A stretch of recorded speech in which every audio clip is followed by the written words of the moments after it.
Hi there, welcome to the E-commerce Nurse podcast, our 17th episode. I'm Karina McLeod, ex-Amazonian consultant and founder of E-commerce Nurse and Vendor Society. Today we're going to be talking about automation and how it can help your business become more efficient, saving time and resource if applied correctly. We have a special guest, Will Christensen, co-founder and CEO of DataAutomation, a software company that automates data-heavy processes and builds custom integrations to other products and services. Will enjoys tinkering with cutting-edge technology, apps and systems, and gets a kick out of creating innovative solutions to both common and unusual problems. So hi Will, a big thank you for coming on our show today. I'm really excited to have you on board to talk about automation. This is especially an area that we're interested in because as a business, we're reviewing our processes on a daily basis. So getting the chance to talk to a guru is definitely something that's higher at the top of our priority list. Love it. Yeah, no, I'm honestly really excited to be here.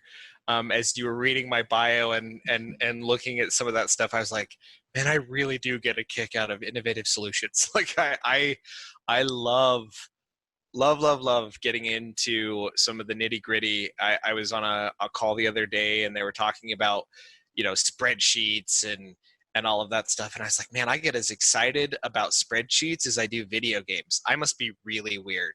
That's awesome. That's awesome. I can vouch for that. I love a bit of data, although probably that you know more about that than even myself. So definitely keen to hear more about it. Yep, absolutely. Again, excited to be here, excited to chat more about it and see what we can give to your listeners in terms of some really good nuggets to start shifting businesses away from the monotony of data and getting to the exciting part of making decisions on that data. Yeah, definitely. And so let's first talk about automation as a whole. So that word is thrown out there quite a lot, but what do we actually mean when we talk about automating data or processes? So, I mean, when we're talking about automation and processes, I actually break that down into three simple questions. Anytime I'm picking up a process, where's the data now? Where does it need to go? And what needs to happen to the data in between? So, you think about those three simple processes, and if you've listened to other podcasts that I've been on, I talk about those three questions all the time. Mm-hmm. And you can insert whatever word you want for that word data. So where is the report now? Where does the report need to go? What needs to happen to the report in between? Mm-hmm. And sometimes it's not even the same thing, right? Like maybe let's say you're trying to get a cost of goods sold report for your accountant. Where is the data that goes into that report? So start with your end result, go backwards, see where it is. And the processes are endless, right? It could be a data crunching problem, like a cost of goods sold report that you've put into Sheets or Excel. It could be something as crazy as, when I launch a new product, I have to get pictures taken of it. Then after I take pictures of it, I have to send that to a copywriter and with a little voice note about how to sell it. And after I get that copywriter to do it, it's got to go to another Amazon expert who goes through and optimizes that listing. Everything in business is just a series of processes.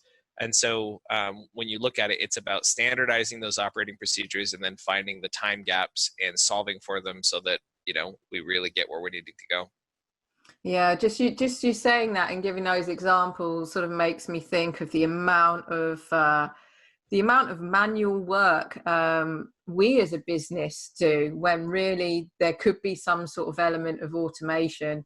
And you always sort of think at your back of the mind that, yeah, okay, I know I need to automate this.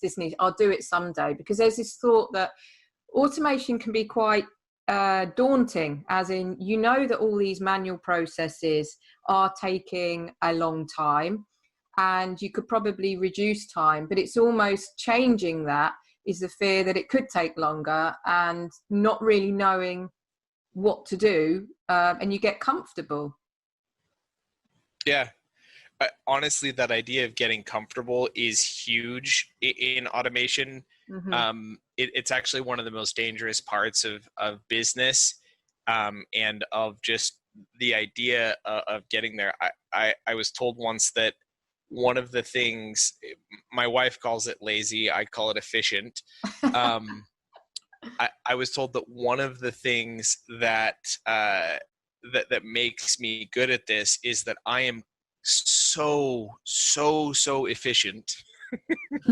uh, Wife inserts word lazy. So lazy that I will spend hours trying to automate a task that just takes me an extra 15 minutes a day.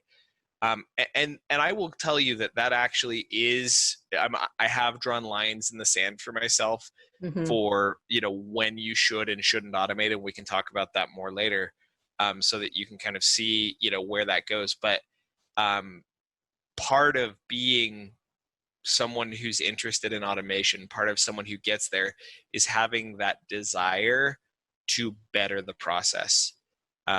Never being fully satisfied with the way things are right now is an important piece, because I mean, there's always somebody else out there who's hungrier or younger Mm-hmm. or smarter looking at that. And it's honestly a very competitive world out there. Mm. So it's important to keep that in mind. Yeah, yeah, definitely. And I guess, like you say, you automate as much as you can, even if it only saves you 15 minutes in the day, but it's still about creating, as you say, efficiency. And so I guess when it comes to automation, a lot of people think that there's a cost to it, and it is quite time consuming. Is that always the case, or does it really depend on what you are actually automating? So I've found that, as you're looking at, honestly, what you just described is why a lot of people stop automating. Mm, Is because they jumped in and they saw some tool like Zapier. I will just mm, throw out a tool that I use a lot. They see Zapier, and Zapier's, they've got a team of marketers who have done an amazing job of making a homepage that just makes it look like, oh my gosh, like tomorrow I will have this all set up and I will no longer have to do half my job, yeah, because I can just automate it all. And they get in there and they start automating, and they might set up one process that actually saves them 5 to 10 minutes a day. And then they're like, okay, well, that was cool. Now I'm going to set up another one. And they'll get in there and they'll find some piece of the process that is technically challenging. mm-hmm, And they'll spend an entire afternoon like, oh, I know I can do this. Because Zapier did such a good job of making that first use case easy to solve, and a good job of selling you on the idea that this is automatable or this is something we should look at. You spend an entire afternoon working on that. You get to the end of it and you just think, oh, I still can't figure that out. I have wasted 6 or 7 hours or 4 or 5 hours this afternoon banging my head against this wall. And that gives people such a bad taste in their mouth, they just walk mm, away. I'm convinced that test, where someone spends 5 to 6 hours working on something and getting zero result, whether that be in Zapier or after a Google search or anything else, is what is stopping most of the world in their automation journey. They're looking at it saying, I've been down that path. I've been down that rabbit hole. It didn't work. And so I'm just going to stick to what I know and mm-hmm. keep working on it. Definitely. And I can relate to that, because I definitely have been down that route where, try to automate things and it just hasn't gone to plan. And you can lose so much time as well. If you don't really plan it well, next minute, you've lost half a day, and then it's like, but nothing's changed, or you haven't managed to complete it. And so you just revert back to the comfort zone of knowing how to do it. It worked well before, so let's not change it, and then leaving it. So I can definitely relate to that. I would say, when you are in that situation, how do you kind of get out of that trap? It's a really great question. And what I've found actually is give yourself a time limit.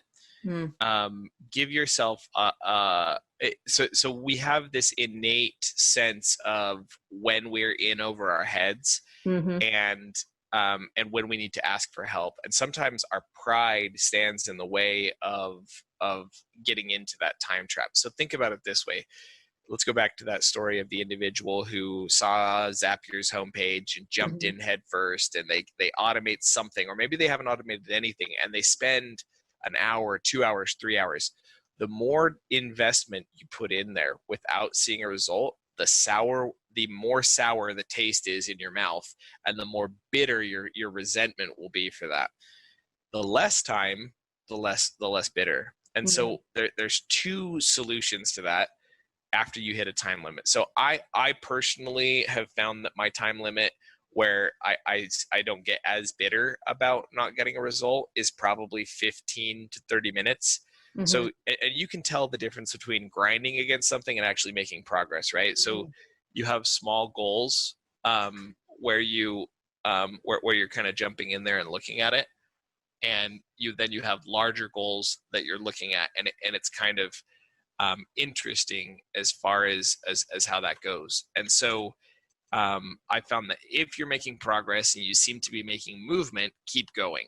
The moment you start to grind or see that that wall that you're hitting, that's where you're able to stop and say, okay, 15 to 30 minutes of that, and then ask for help. Mm. You would be surprised at how often you can find help in the form of just the support team that's out there. So like if you're automating inside your CRM and you're automating inside, whatever that is, stop, ask for help. Sometimes asking for help is literally just asking your subconscious. Mm. And what I mean by that is stop working on it and come back tomorrow. And Mm-hmm. you'd be surprised how often that new set of eyes, like just having put it in the back of your mind, like, and you can kind of give that task to yourself. Dear self, I've been working on this for 15 minutes to half an hour and I am not making progress. Let's look at this again tomorrow, and go put a note for yourself, put it on a sticky note, come back to it again tomorrow. And a lot of times just giving it to your subconscious and then having a day's worth of experience before you come back to it gets you unstuck all on your own. You can then go and ask the support team that's there, and you could do a Google search. Start asking Google, hey, and a lot of times when I'm Googling something, I just try to verbalize in my mind the problem, and then I look for the language that the other people, what is Google showing me? And I try to find somebody else who has a similar problem and see what their words are. So, first ask yourself, second, go to the customer support team, Google it, try to find words or language that gets there. An example of this the other day. So my grandfather's 96. I'm sitting Wow. on the front. Yeah, he's been around a little while. Awesome. He has an issue where he can't walk very well. I mean, he's been around for a long time, and he grew up on a farm, and so his legs are actually a little bit, but he's a little bit bow-legged because he rode a horse for a lot of his life. He has a hard time walking. Well, we as I mentioned before, we're trying to do this lap. When we were talking before we started the podcast, we're trying to do laps around the block, and we've taken him out a couple of times this week, and he hasn't been able to do it. And he really likes going to the grocery store and putting his arms on the shopping cart, and that's how we walk around the store. And he's able to support, I mean, you can imagine probably 25 to 50% of his weight just in his shoulders, which takes some of the pressure off of his legs, and he can just walk, and he kind of strolls, so to speak. So you think about like when you stroll in the grocery store, if you lean on that shopping cart. Well, we're now at a place where COVID-19, he can't use that shopping cart. And so we've tried multiple times to call grocery stores in our local area to get a shopping cart, so that he could use that to walk around the block. And we got, they said, yeah, you can do it. I went over there. They wouldn't give us the shopping cart. And so, I digress, but basically I thought, you know what, there has got to be something like a shopping cart that I could buy. And so I literally started Googling shopping carts. and I couldn't find a place that would sell me a shopping cart for less than, like, they were like, yeah, I'll sell you a shopping cart, but you got to buy 5 of them and they're $85 a piece. I was like, I'm not going to buy 5 shopping carts. So then I was like, okay, let's what is a shopping cart? So I started to put in words like walker with armrests, and just started to Google around, and I did image searches. So Google image searches are actually pretty powerful, and I found a product that was similar to what I was looking for. So let's take this back to that automation process to answer your question. I knew that there must be a solution out there in the world for someone who wanted to rest their arms on something and walk, but I had no idea what to call it.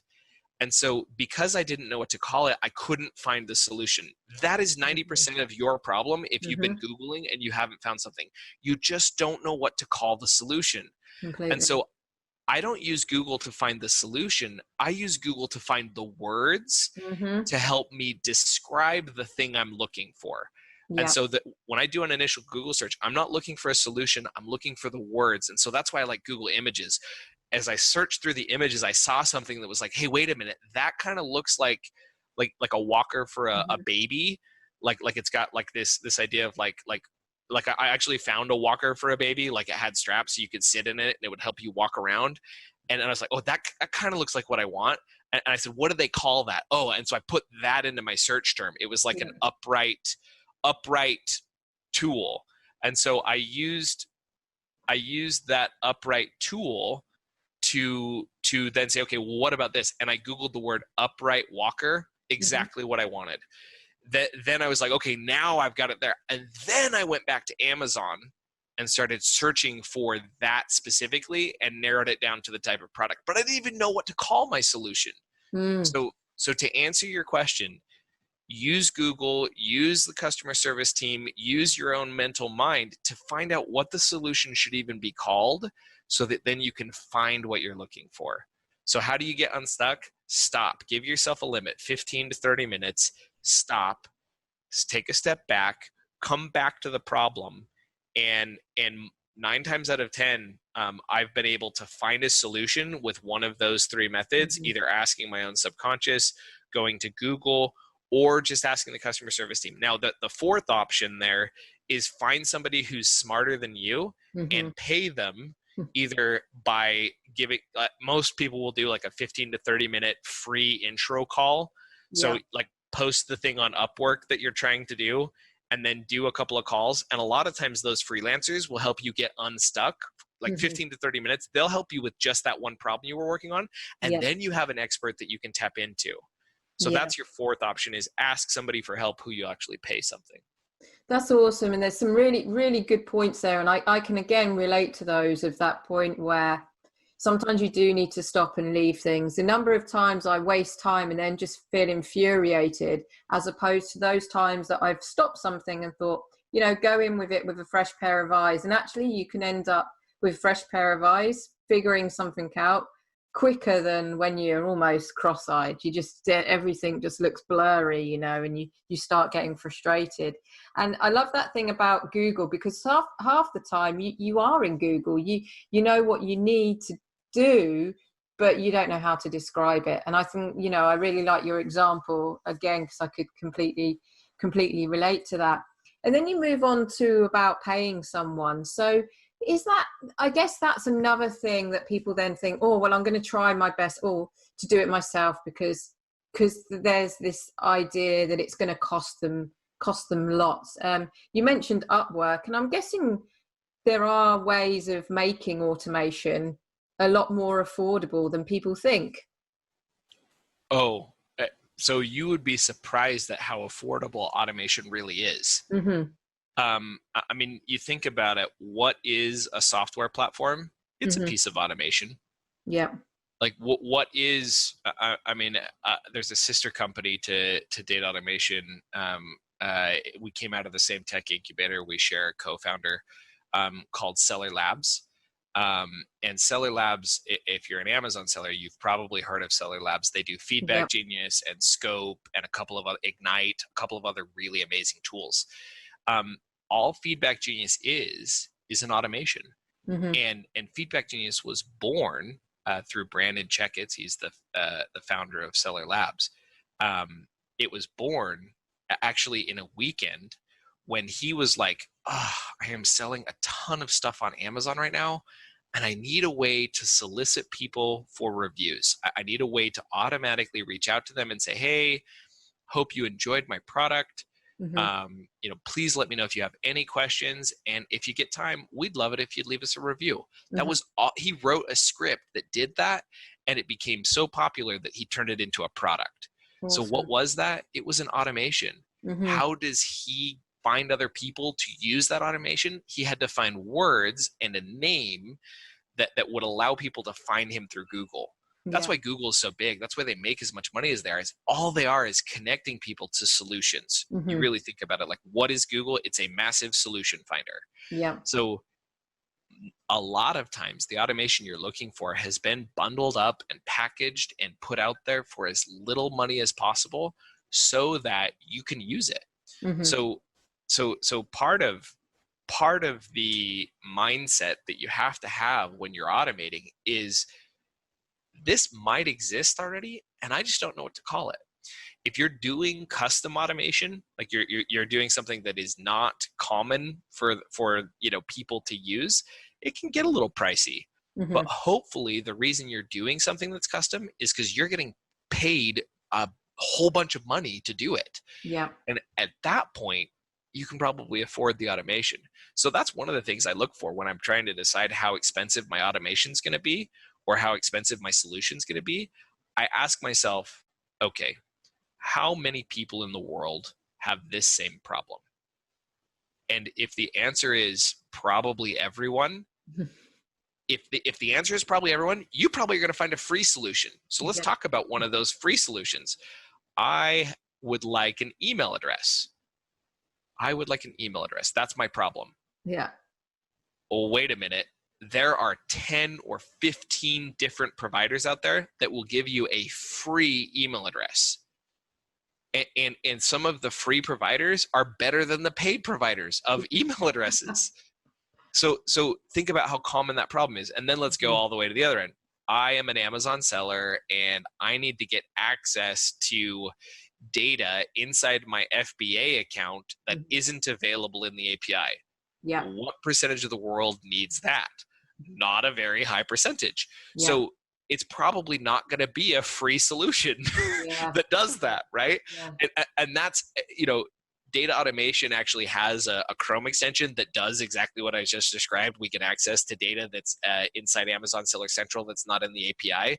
So you got to think, okay, how expensive is my solution going to be? Well, depends on how common it is. If it's super common, you should be Googling that because somebody's probably made a free plugin or a freemium version of a plugin.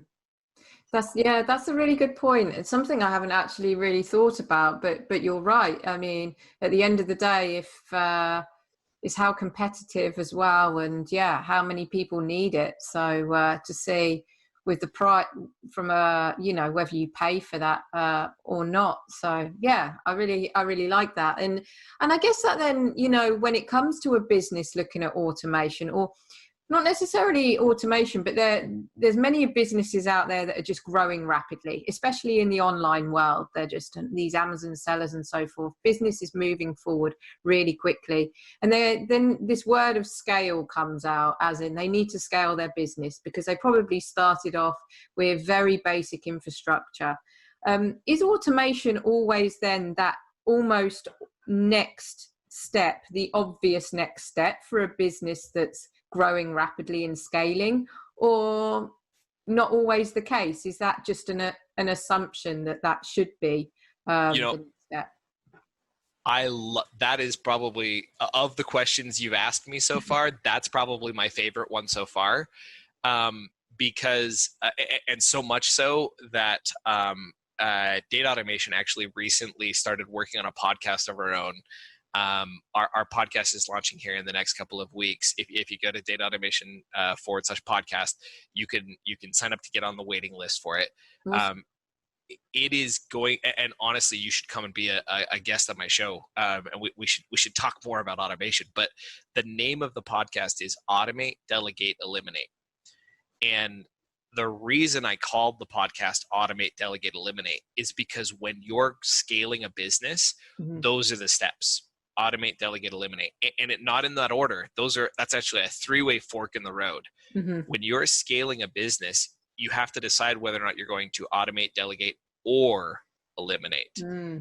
And part of growing a business means deciding what's fat and what should be cut out of the business. How can you become more lean? And deciding where to go with the other pieces of it. Another part of the business is looking at it and saying, oh, this should be done by someone else because I can provide more value for the business by doing this. Before you can delegate, you have to start writing standard operating procedures. Yeah. So it's that process of, what do you do as the business is growing? Go in there and decide, should I automate, delegate, or eliminate this thing in order to grow the business? Yeah, I think I really like that with the eliminate, because I think there's this assumption out there that, oh, we've got this process, so we should just automate or get someone to do it. But sometimes businesses don't actually truly assess, do you really need to do what you're doing? Because you see so many, and we work with so many clients that have all these processes in place. And sometimes they're just processes in place to have a process in place. It's like when people have a meeting just to have a meeting because they feel they should have a meeting, but don't really actually assess, is what they're doing actually needed? And does it really bring them the results and the return that they need? Yeah, no, you've nailed it. That idea, they call that a stop doing list, right? Yeah. Like create that stop doing list. Like, should we, so my team, I will admit that my forte is probably not the elimination part. Yeah. I'm way better at the automation. I'm okay at the delegation.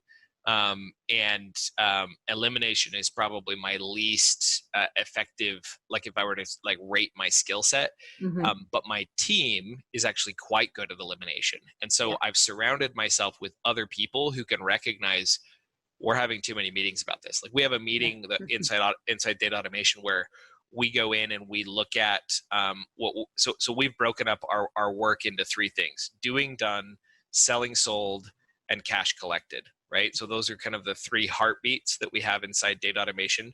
Doing done is what did we actually get done in terms of dollars? Did we get $5,000 worth of work done this week? Did we get $10,000 worth of work done this week? And then selling sold is, did we sell $10,000 worth of work this week? And then cash collected would be, did we collect $10,000 worth of work this week? Right? So those are kind of metrics that we use. And I had that broken out into one hour meeting where we focus as a team on each one of those things. And my project manager came to me and said, hey, I don't think we need all three of these meetings. And my executive virtual assistant said the same thing. I don't think we need all three of these meetings. So we took those three meetings and we cut one down to a half an hour that we did once a week. And the other two we combined into one meeting on Monday. So we saved ourselves an hour and a half every single week by simply eliminating part of a meeting where we were just talking. We were just talking to talk. And so if you do the math on that, and you say, okay, that was an hour and a half every week inside our business times by 3 people. Okay. And then let's say that you just threw out an average number of $50 an hour for that's there.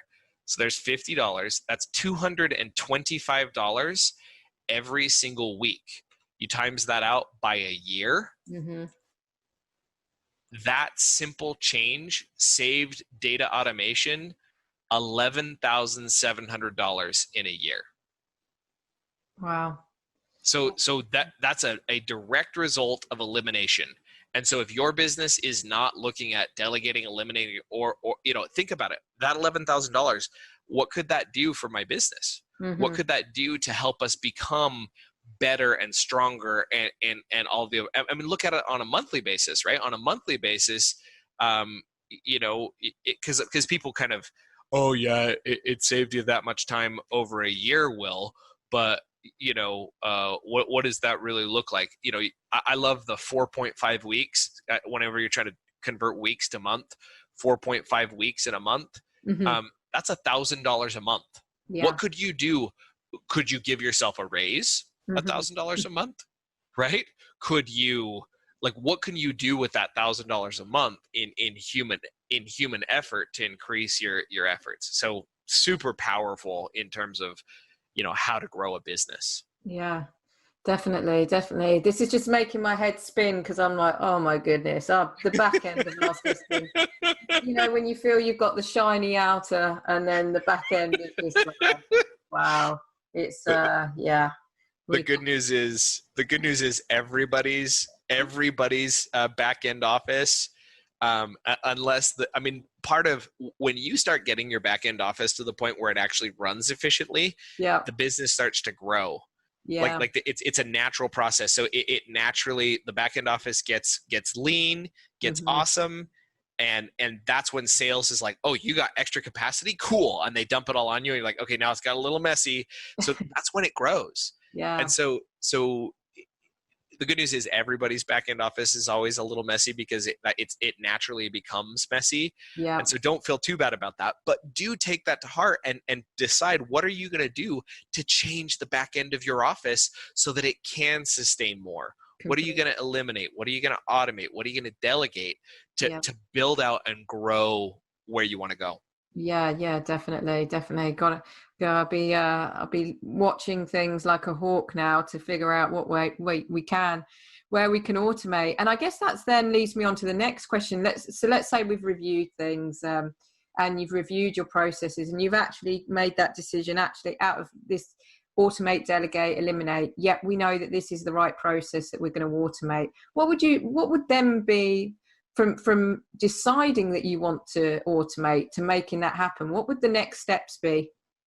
Great question. So first, I want to share my litmus test that tells me whether or not something should be automated. And the litmus test is this taking me more than 15 minutes a day, more than an hour a week, or more than an hour a month?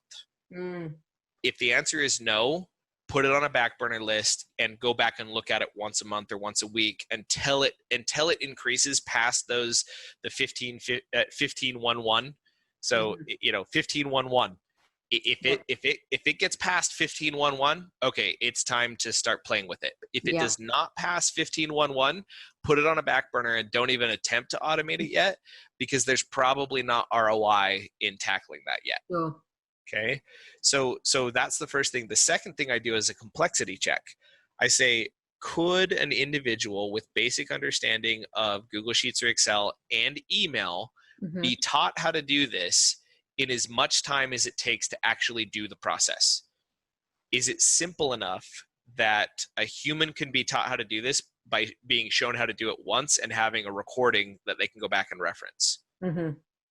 If it is that simple, it passes 15-1-1, it is time to automate or delegate. And generally that's not an eliminate. That's where you automate or delegate, right? You've gotten it to the point where someone else can handle this. And that's another opportunity to scale. So your question was, okay, now that you've decided to automate, so that's how I would decide to automate it, is I would use that litmus test. Now that I've decided what's next, I would go back to those 3 questions I told you in the beginning. Where's the data now? Where does it need to go? And what needs to happen to it in between? I would write out those steps, and then I would diagram. I love a software tool called Miro, Miro.com, and I should figure out what my affiliate link should be for that, because I've set up a lot of stuff. Miro, it's beautiful. It works like a Google document. It's free. For like you can put like 5 boards in there for free. So it's a beautiful tool. Works on desktop, works on Android, works on iOS. Really amazing tool. I have over 200 different diagrams that I've created inside that platform, and that's just inside my account. That doesn't include any of my clients' accounts that I've put on there. I use this thing 3 or 4 times a day to diagram different processes. I'm very visual, and so it helps me kind of put a name to a face. So diagram it out like that. make a Loom video describing what you put in your diagram, Mm-hmm. and then send that Loom video out to the experts. Now, remember what we told you before. You don't have to go to an expert every time. Mm. So my very first thing that I'm going to do is I'm going to hand it to my subconscious. I'm going to start working on it, right? Yeah. And if I'm going to start working on it, if I already have a tool like Zapier, I'm going to try to use Zapier to do it. If I don't know about it, I'm going to start Googling it. Mm-hmm. That's my very first, I want to automate this step, is I start thinking through my tool chest. Mm-hmm. I have Zapier, I have Integromat, I have, all of these other different automation systems that go in there. Sometimes the automation system exists inside your, like, let's say that you're using Zendesk to handle tickets, Mm-hmm. or Help Scout. Help Scout and Zendesk and a lot of these other platforms have automation built into them. Mm. And so you don't need to go find an external system to go do some of the things that are there, like automatically tagging a ticket based on the contents of that ticket. That is a very, very, remember the common test. If we think, how common would it be to need to tag or categorize a ticket based on its contents? Mm-hmm. Everybody and their dog probably needs to do that. Well, Yeah. that means I should probably go look inside the piece of software I'm already using. So here's another example of that. I got emails, and I got a whole bunch of emails coming into my system, and they're important, but they're not important enough to be right next to the email where someone's looking to acquire my business. Mm. Those two emails should not be next to each other. Yeah. I need to clean out the inbox so it's there. So the automation that I'm trying to do is I'm trying to make it so that when I get I get little like Google alerts about competitors, right? Let's say that you've gone into a Google alert and you've put in your competitor's name, and you want to hear anytime Google picks up something new about that competitor, you want to hear about it. So that's a Google alert. You type in the Google alert, it sends you an email every time that it finds anything new about the competitor. That should not be right next to people telling me that my listing just got pulled, right? Sure. Like those should not be in the same spot. I want to have 15 minutes a week where I just go look at all my Google alerts. Well, crap, it's all in the same inbox. How am I going to handle that? Okay, think, how common is this? This is probably super common. So I'm going to Google it. So you open up Google and you type in filter messages in Gmail that are not important. If you were to go type that into Google right now, it's going to say, it's going to come up with a Google support article. And here's the funny part. I'm so confident in this. I will bet anyone who's listening to this, if they go type this in, I haven't done this. I haven't gone in and typed that exact keyword list. I will bet you a $10 Starbucks gift card right now, without doing this Google search, that the top result there leads you to a help article or a YouTube video that describes how to set up filters inside Google to do this for you automatically. I will bet, I am that confident in Google. $10 Starbucks gift card, email me with a screenshot or video proving me that's wrong, and I will send you a $10 gift card. I won't get it to the first person who does that, if it's wrong, is totally going to get a $10 gift card from me if I'm wrong. So prove me wrong, go do it. You'll be shocked. You typed in exactly what you were trying to do, and Google found you the result. That's amazing, yeah. So what are you trying to automate? How common is it? And then go hunt. And you'd be shocked at how quickly you're going to find something that was like, oh, that was a lot easier than I thought to automate. Yeah, definitely. You just,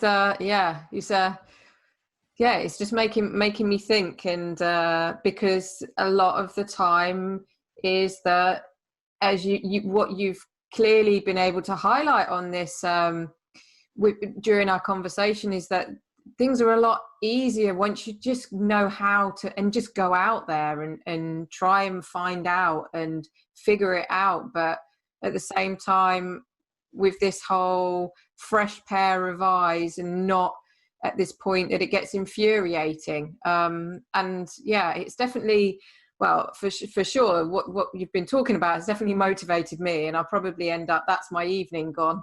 It'll be like, right, I'm going to start this.